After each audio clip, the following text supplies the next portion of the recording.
enjoy working right here. I don't know if you can see it or not.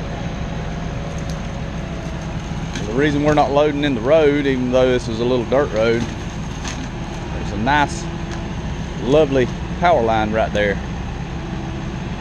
That's why I'm out of the truck and just kind of keeping an eye on that. He's mindful that it's there.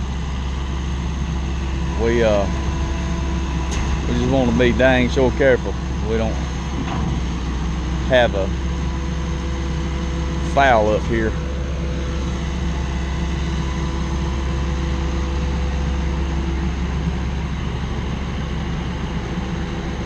But being that is the boss man's one of his brand new excavators, that's the little baby one, and this is the first time he's let anybody else on it, because he's just taking his time, and rightfully so.